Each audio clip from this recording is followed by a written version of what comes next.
Hello everyone, welcome to RM classes. आज हम start करने जा रहे हैं 5th chapter acids bases and salts. तो चलिए स्टूडेंट स्टार्ट करते हैं।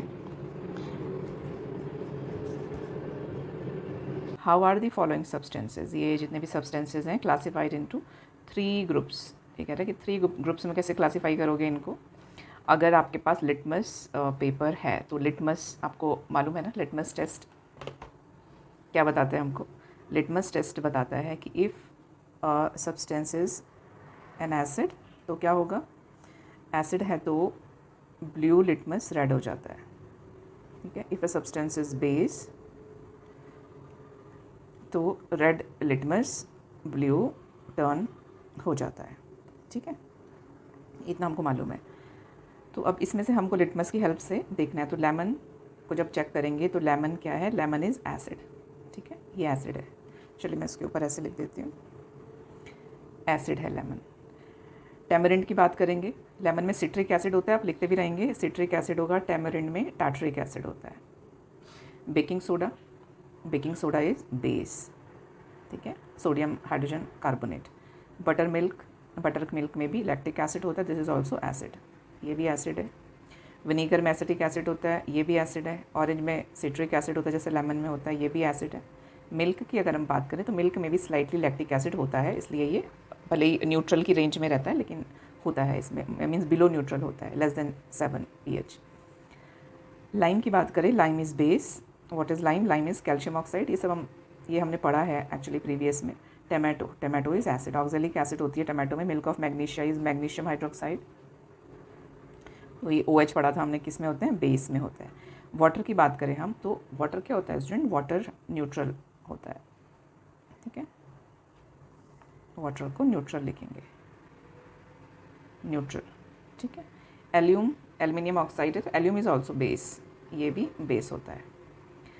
अब इसके नीचे अगर हम देखें, we have earlier seen that some food stuffs are sour to taste while some others are bitter. तो जो सार टेस्ट के होते हैं एसिड्स होते हैं, और कुछ होते हैं बिटर टेस्ट के, स्लिपरी होंगे, सोपी टच होता है इनका, ये सब के सब बेसिस होते हैं। When these substances are studied scientifically, it is found that they contain acidic and basic substances respectively. We have also learned an easy and safe method of using an indicator like litmus. अभी बताया litmus का acid base identification के लिए। How are acids and alkaline identified with the help of litmus paper? ये हमने बता दिया, ऐसे इसको हम differentiate करते हैं। We shall now learn more about acids and bases, but let us first review what the molecules of compounds are made up of. तो ये इसमें ये कह रहा है कि सबसे पहले हम देखेंगे इसमें कि एसिड्स एंड बेसिस के बारे में, लेकिन सबसे पहले हम constituent of molecules of compound, actually ये देखेंगे कि एक मॉलिक्यूल किन क्या क्या कॉन्स्टिट्यूएंट से मिलके बना है, तो वो देखेंगे हम पहले। तो ये एक टेबल दिख रही है आपको यहाँ पे, तो दिस इज़ द टेबल। थोड़ा सा इनलार्ज करते हैं उसको। अब इस टेबल में हम देखेंगे कि आपसे पूछ रहे हैं कि if this is the molecular formula, तो बेसिक एंड एसिडिक रेडिकल्स हमने ऑलरेडी पढ़े हैं। जो कैटायंस होते हैं वो बेसिक रेडिकल्स होते हैं, जो एनायंस होते हैं वो एसिडिक रेडिकल्स होते हैं। तो अगर हम HCl की बात करें तो HCl में H+ है बेसिक रेडिकल, HNO3 में भी H+ है बेसिक रेडिकल, HBr में H+, इसमें भी H+, इसमें भी H+, बोरिक एसिड, इसमें है Na+, इसमें है K+, इसमें है कैल्शियम 2+, इसमें है अमोनियम प्लस, इसमें है सोडियम प्लस। इतना देख लेते हैं पहले। फिर अगर हम इसके नेगेटिव रेडिकल्स की बात करें तो इसमें है NO3-, ये सब लर्न करना है धीरे धीरे हमको। Br-, मतलब जो चार्जेस हैं वो SO4 2-, BO3 कितना है 3-, OH-, OH2 OH-, ये सब एसिडिक रेडिकल है। Cl-। टाइप्स ऑफ कंपाउंड्स, अब देखो H+ जितने दे रहे हैं यहाँ से लेके और यहाँ तक सारे के सारे क्या हैं, एसिड्स हैं। यहाँ से लेके यहाँ तक ये एसिड्स हैं। अब ये OH दे रहे हैं, देखो OH यहाँ तक, यहाँ से लेके और यहाँ तक बेस है। अब यहाँ से आप देखेंगे कि H+ भी नहीं दिख रहा है आपको और OH- भी नहीं दिख रहा है। इसका मतलब ये क्या है, ये सॉल्ट्स होते हैं। तो मैं इसको थोड़ा ड्रैग करूँगी तो ये सब मिसप्लेस हो जाएगा। आप इसको एक बार कॉपी कर लीजिए या स्क्रीनशॉट ले लीजिए।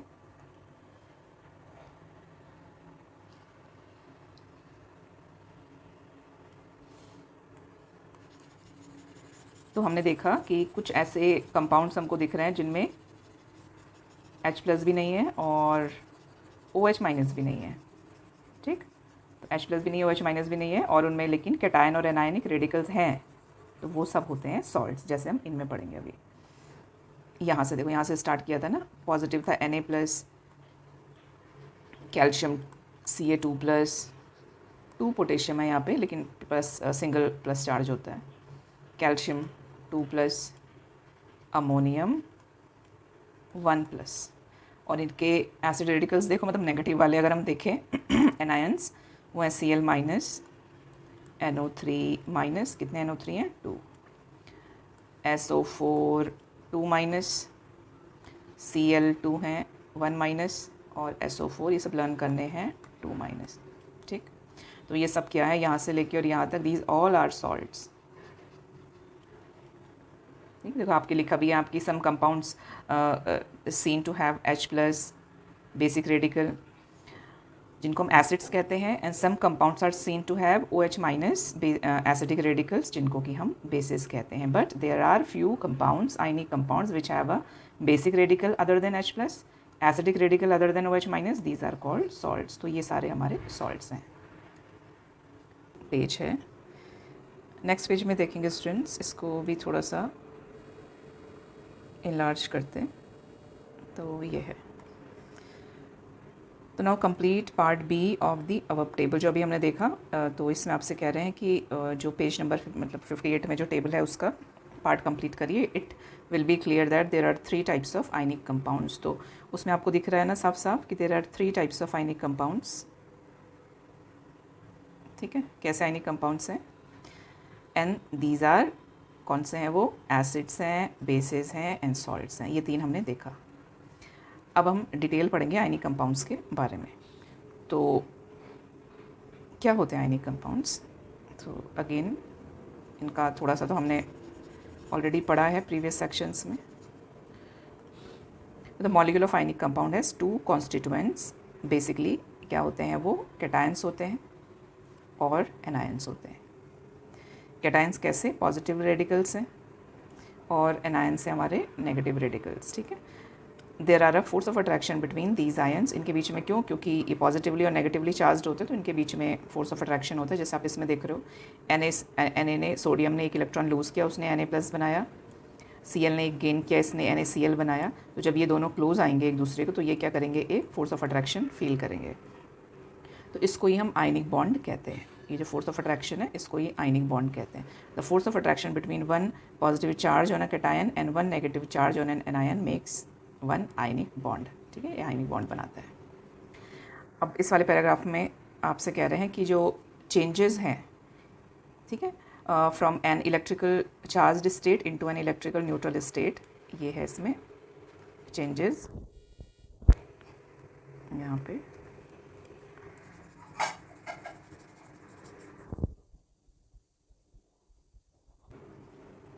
while studying static electricity, we have learned that there is a natural tendency of any body to change from an electrically charged state into an electrically neutral state। ठीक है, तो ये टेंडेंसी होती है, मतलब कोई भी ऑब्जेक्ट, सपोज Na है तो बहुत देर तक Na+ स्टेट में नहीं रहेगा, Cl- है तो बहुत देर तक NaCl स्टेट में वो नहीं रहेगा। क्यों, क्योंकि ये जल्दी से न्यूट्रल होने के लिए ट्राई करता है, मतलब इसने NaCl बना देगा तो ये न्यूट्रल हो गया। तो इलेक्ट्रिकली चार्ज स्टेट से किस में कन्वर्ट हो रहा है, ये इलेक्ट्रिकली न्यूट्रल स्टेट में। Why then is an electrically charge ion formed, तो फिर बनते ही क्यों इलेक्ट्रिकली, जो चार्ज आयन्स हैं वो क्यों बनते हैं, तो वो इसलिए बनते हैं कि वो अपना ऑक्टेट कंप्लीट करते हैं। मतलब ये इसका जो एक्सप्लेनेशन है वो इलेक्ट्रॉनिक कॉन्फ़िगरेशन में वो आगे आएगा, इलेक्ट्रॉनिक कॉन्फ़िगरेशन का एक्सप्लेनेशन। ठीक है, तो ये जैसे Na+ है, Cl- है, तो ये आपका NaCl बनेगा, और इसीलिए बनता है NaCl। क्यों बना, अभी चलो यहाँ पे देखते हैं कैसे इलेक्ट्रॉनिक कॉन्फ़िगरेशन को कैसे एक्सप्लेन कर रहे हैं यहाँ पे देखते हैं। तो ये है, सपोज़ देखो यहाँ सोडियम और Cl को देखते हैं पहले। तो Na है, आप सोडियम को देख रहे हो, ये क्या करेगा अपना, ये ऑक्टेट कंप्लीट करने के लिए ट्राई करेगा 2 8 के लिए, तो इसको क्या करना पड़ेगा, उसके लिए एक इलेक्ट्रॉन लूज़ करना पड़ेगा। सेम वे अगर आप Cl को देखते हो तो इसको अपना ऑक्टेट कंप्लीट करना है, तो कैसे करेगा, ये इसको एक इलेक्ट्रॉन गेन करेगा, मतलब 7 के साथ ये जो वैलेंस इलेक्ट्रॉन्स हैं इनके साथ वो क्या, इनके साथ कुछ तो होता है, मतलब वो ऐड होगा चाहे वो लॉस ऑफ इलेक्ट्रॉन होगा। तो यहाँ पे इस केस में वो क्या करेगा, बेटर है वो लूज़ तो नहीं कर सकता 7, तो बेटर है वो एक इलेक्ट्रॉन गेन करके यहाँ पे ऑक्टेट कंप्लीट करेगा। ऑक्टेट कंप्लीट करने के लिए होता है। तो during the completion of octet ये चार्ज्ड पार्टिकल्स बनाते हैं, ये आप देख रहे हो, during the completion of octet ये चार्ज्ड बना रहे हैं पार्टिकल्स। यहाँ पे ये जो एक है ये Cl ये वाला गेन कर रहा है, तो ये पॉजिटिवली चार्ज हो जा रहा है, नेगेटिवली चार्ज हो जा रहा है, इनके बीच में जो फोर्स ऑफ अट्रैक्शन हो रहा है because of that ionic bond formation होते हैं। ये है आपका आयनिक बॉन्ड फॉर्मेशन का रीजन।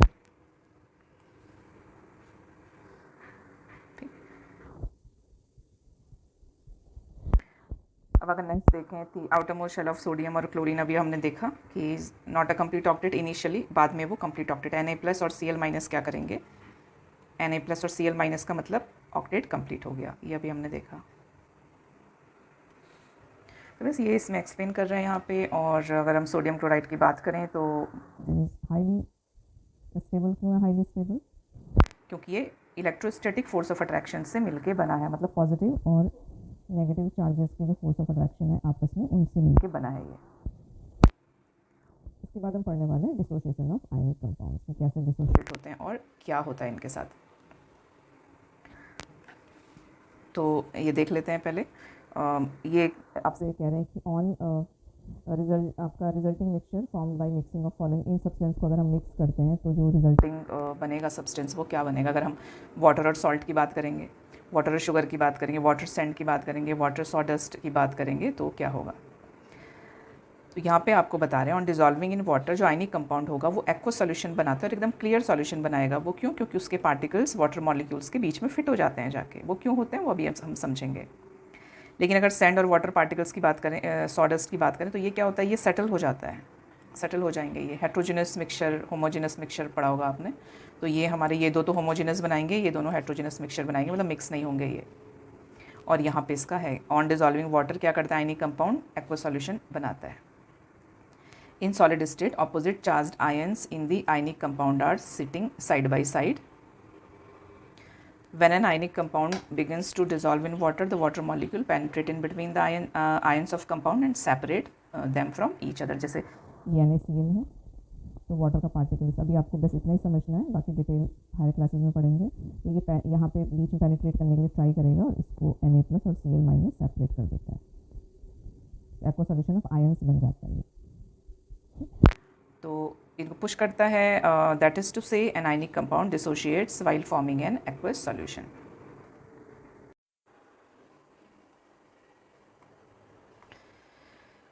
ओके, अभी जैसे इसमें हम देख सकते हैं कि each of the dissociated ion in the aqueous solution is surrounded by water molecule. आप देख रहे हो ये सारे NaCl ग्रीन वाले, और ये सब वाटर से सराउंडेड है। NaCl यहाँ पे ओके ग्रीन Cl- है, और Na ये ब्लैक वाला Na है, और ये सराउंडेड है यहाँ पे पूरा, ये वाटर से सराउंडेड है। This state is indicated by, ऐसी जो स्टेज होती है उसको हम AQ एक्वस से डिनोट करते हैं। और कैसे लिखते हैं हम उसको, बॉटम राइट हैंड साइड लिखते हैं। जैसे हम ऐसे लिखेंगे, देखो इसमें लिखा हुआ है NaCl सॉलिड है, वाटर में डिज़ोल्व किया तो ये डिसोशिएट हो जाएगा Na+ और Cl- में, और Na+ और Cl- के बिटवीन क्या है, एक्वस। तो आप AQ ऐसे लिखते हैं राइट हैंड साइड बॉटम में, एक्वस ऐसे लिखना है हमको। Na+ आयन या कोई भी आयन जो डिज़ोल्व कर रहे हैं, और ऐसे एक्वस, ठीक है, ऐसा लिखना होता है। तो इससे इसको ये जो है इक्वेशन, ये इक्वेशन रिप्रेजेंट करती है डिसोशिएशन ऑफ NaCl। ठीक, तो नेक्स्ट पार्ट देखते हैं इसमें। अरेनियस थ्योरी स्टार्ट हो गई इधर से, इसको समझेंगे पहले। तो what is Arrhenius theory. Arrhenius theory हमको बताती है कि एसिड्स क्या होते हैं और बेसिस क्या होते हैं। ठीक है, तो अकॉर्डिंग टू दिस थ्योरी जो H प्लस रिलीज़ करते हैं ऐसे कंपाउंड्स जो वाटर में, इसीलिए हमने देखो पहले अभी हमने पढ़ा था ना dissociation of ion in water, और हम ऐसे एक्वस एक्वस लिख रहे थे इसमें। तो ऐसे ही HCl गैस का अगर डिसोशिएशन वाटर में होता है तो ये H प्लस आयन देते हैं। तो H प्लस आयन जो रिलीज़ करते हैं वाटर में, दोज आर एसिड्स, और जो OH माइनस रिलीज़ करते हैं वो हम आगे देखेंगे दूसरे एग्जाम्पल में, उनको हम कहते हैं बेस। तो सबसे पहले हम पढ़ रहे हैं एसिड। अरेनियस एक स्वीडिश साइंटिस्ट थे और इन्होंने ये theory the acid and bases को डिफाइन करने के लिए। तो N acid substance which on dissolving water gives rise H plus ion. H plus ion जो देते हैं वो एसिड्स होते हैं। This is the example, H plus दिया, Cl माइनस दिया, H2SO4 ने पहले H प्लस दिया, फिर HSO4, फिर दोबारा से डिसोशिएट होगा, फिर एक और H प्लस देगा और SO4 2 माइनस देगा। नीचे कुछ क्वेश्चंस पूछ रहे हैं, इनको देख लेते हैं। तो ये हैं कि what are the names of following compounds, इनके नाम बताएंगे। और सेकंड पार्ट में आपसे कह रहे हैं when the above compound are mixed with water they combine with water, complete the following table by writing the ions. कौन से आयन बनाएंगे ये, into which type will you classify. अभी चलो चेक करते हैं कैसे क्लासीफाई करना है, हमने करते हैं चलो। तो NH3 वाटर में डिजॉल्व हुआ, क्या बनाया इसने, NH4, मतलब एक जो ये वाटर मॉलिक्यूल है इससे एक H प्लस लेगा ये, ठीक है, इसने H प्लस लिया, तो H प्लस लिया तो क्या बनेगा NH4 प्लस, ये बनाएगा NH4 प्लस, और यहाँ से एक H प्लस जाएगा तो ये क्या बच जाएगा, ये बचेगा OH माइनस, ठीक है। अब इसको देखते हैं, इसमें भी Na2O है, ये सोडियम ऑक्साइड, ये है H2O, तो इसमें भी आप देखेंगे कि ये क्या करेगा, ये बेटर है, ये O दे देगा इसको, ठीक, और एक्चुअल में तो ये कंपाउंड बनाएगा NaOH। कितने NaOH बनाएगा, इसके नंबर ऑफ जो एटम्स हैं वो अगर हम कैलकुलेट करेंगे तो 2 NaOH बनाता है ये। तो 2 NaOH बनाएगा तो फर्दर डिसोशिएट होगा कैसे, 2Na plus plus OH minus, ठीक है। कैल्शियम ऑक्साइड और ये वाटर है तो ये बनाएगा हमारा कैल्शियम हाइड्रोक्साइड बनाता है ये। अब फर्दर डिसोशिएट हो रहा है ये बनाएगा, फर्दर डिसोशिएट होगा तो कैल्शियम 2 प्लस और 2 है यहाँ पे OH माइनस, ठीक है, ये बनाएगा। तो आप क्या देख रहे हो इसमें भी OH माइनस रिलीज़ हो रहा है, OH माइनस रिलीज़ हो रहा है, OH माइनस रिलीज़ हो रहा है। तो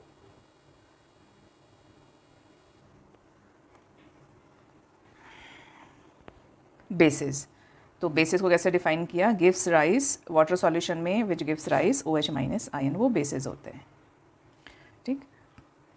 तो जिसमें ओनली एनायन क्या होगा, OH माइनस होगा। फॉर एग्जांपल NaOH में देखेंगे तो OH माइनस है एक्वस, कैल्शियम हाइड्रोक्साइड में देखते हैं तो OH माइनस है ये। तो ये बेसिस है अकॉर्डिंग टू अरेनियस। अलग अलग थ्योरीज होती हैं एसिड बेसिस की, तो उस पर बेस्ड अलग अलग होते हैं वो। ये जो थ्योरी है ये अरेनियस पे बेस्ड है, H प्लस और OH माइनस वाली, ठीक। फिर ये classification of acids and basis, ये वाला पोर्शन है यहाँ पे। तो ये भी एक इम्पॉर्टेंट पार्ट है, स्ट्रॉन्ग एसिड्स क्या होते हैं, वीक एसिड्स क्या होते हैं, स्ट्रॉन्ग बेसिस, वीक बेसिस, ये सब 1 बाय 1 देखेंगे। इस पार्ट में जो डेफिनेशन है वो तो इम्पॉर्टेंट नहीं है इतना, वो आपको बस समझना है, लेकिन एग्जांपल्स आपको लर्न करने पड़ेंगे, बिना लर्न के नहीं होगा, ठीक है। तो स्ट्रॉन्ग एसिड्स आपको ये याद रखनी है कि these are the strong acids, ये लर्न करनी है, क्या होता है वो लर्न नहीं करना, वो तो समझ में आ जाएगा। तो these are the strong acids and other than these acids सारी एसिड्स वीक होती हैं, ये वीक एसिड है। अब स्ट्रॉन्ग क्या होती हैं एसिड्स, तो स्ट्रॉन्ग एसिड्स होंगी जिनका कंप्लीट डिसोशिएशन होता है, जिनका ऑलमोस्ट डिसोशिएट कंप्लीटली, मतलब कि अगर आप HCl ले रहे हो 10 मॉलिक्यूल्स तो इसका जो डिसोशिएशन होगा ये ऑलमोस्ट कंप्लीट डिसोशिएशन हो जाएगा, मतलब 10H प्लस और 10Cl माइनस में ये डिसोशिएट हो जाएगा, सारे के सारे इसमें डिसोशिएट हो रहे हैं। वीक कब होगा, वीक में आप अगर आप 10 पार्टिकल्स ले रहे हैं, सपोज एसिटिक एसिड है CH3COOH, अगर इसको डिसोशिएट कर रहे हैं तो ये 5 ही CH3COO माइनस और 5H प्लस डिसोशिएट होगा, बाकी ये 5 रह जाएंगे यहीं। ऐसे ये अगेन स्ट्रॉन्ग बेसिस, तो ये लर्न करने हैं एसिड्स, इसमें स्ट्रॉन्ग एसिड्स ये हैं, ये सर्कल किया था ना ऐसे, तो ऐसे स्ट्रॉन्ग बेसिस भी लर्न करने हैं। तो स्ट्रॉन्ग बेसिस में ये लर्न कर लो, सोडियम पोटेशियम के बेसिस स्ट्रॉन्ग होते हैं, आपकी बुक में कैल्शियम भी दिया है तो चलो कैल्शियम भी ले लेंगे। तो यूजुअली आप ये दो लर्न करना है कि सोडियम के एंड पोटेशियम के हाइड्रोक्साइड्स स्ट्रांग होते हैं। अगेन इनका कंप्लीट डिसोसिएशन होगा, कंप्लीट डिसोसिएशन होगा इनका, और जो वीक हो गया उनका कंप्लीट नहीं होगा। बस दिस इज़ द डिफरेंस। इसमें आपको लर्न क्या करना है, लर्न आप स्ट्रॉन्ग वाला लर्न कर दो, बाकी वीक वाला अदर देन स्ट्रॉन्ग्स जितनी भी एसिड्स और बेसिस आपको देंगे चूज़ करने को वो सारे वीक होंगे। ठीक है, सिंपल है ऐसे लर्न करना। तो क्या देखा हमने, स्ट्रॉन्ग लर्न करना है, वीक नहीं करना है लर्न। वीक तो ऑटोमेटिक हो जाएगा, फिर अदर देन स्ट्रॉन्ग सारे वीक होंगे। तो एसिड्स की बात करें तो जो स्ट्रॉन्ग एसिड्स हैं वो हैं HCl, HBr, HNO3 और सल्फ्यूरिक एसिड। बेसिकली ब्रॉडली अगर हम कहें तो HCl, सल्फ्यूरिक एसिड और नाइट्रिक एसिड। ठीक है, ये स्ट्रॉन्ग होती है। इनके अलावा सारी वीक एसिड्स होती है। सेम वे हमको जब बेस लर्न करना है तो सोडियम हाइड्रोक्साइड, पोटेशियम हाइड्रोक्साइड ये आपके स्ट्रॉन्ग होंगे, बाकी वीक होते हैं सारे। अब आता है स्टूडेंट एक टर्म एल्कली, इसको समझेंगे। तो अभी हम बेसिस कह रहे हैं ना बार बार, तो जितने भी बेसिस वाटर डिजॉल्विंग होते हैं उनको हम एल्कली कहते हैं। What is the definition, the bases which are highly soluble in water are called alkali, उनको हम एल्कली कहते हैं। This is the definition. तो सोडियम के, पोटेशियम के जो बेसिस होते हैं यूजुअली, और अमोनिया भी, ये वाटर सॉल्युबल होती है। अमोनिया क्वेश्चन भी आता है ना कि अमोनिया वाटर सॉल्युबल है, ये हाईली सॉल्युबल होता है वाटर में। तो दीज आर एल्कली। सारे के सारे बेसिस वाटर सॉल्युबल नहीं होते हैं, इसलिए अब हम उनको सिंपल बेस कहेंगे। जो बेसिस वाटर सॉल्युबल होते हैं उनको हम एल्कली कहते हैं।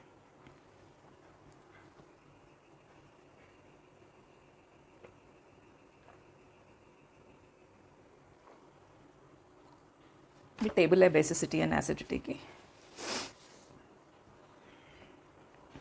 इस टेबल में आप देख रहे हो, और इसमें है एसिड्स हैं, ये बेसिस हैं।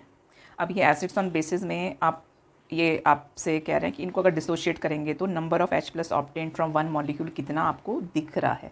तो HCl will give H+ only, ये भी हमको एक हाइड्रोजन देगा, ये हमको 2H+ देगा, ये हमको 2H+ देगा, ये हमको 3H+ देगा। बोरिक एसिड, फॉस्फोरिक एसिड हमको 3H+ देगा।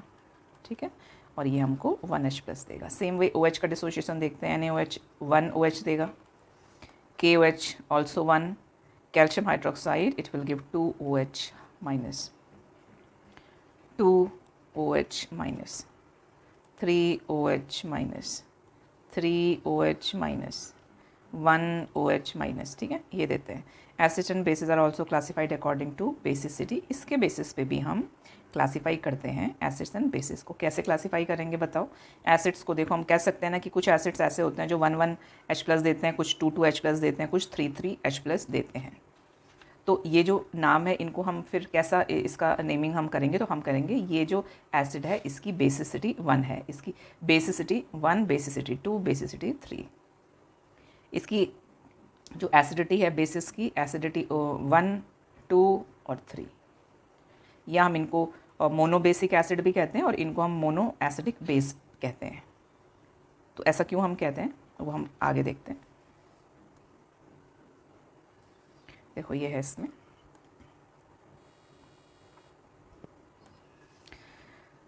बेसिसिटी, किसी एसिड की बेसिसिटी क्या है, वो H+ ions obtained bye dissociation of 1 molecule of acid, इसको हम बेसिसिटी कहते हैं। डेफिनेशन लर्न करनी है।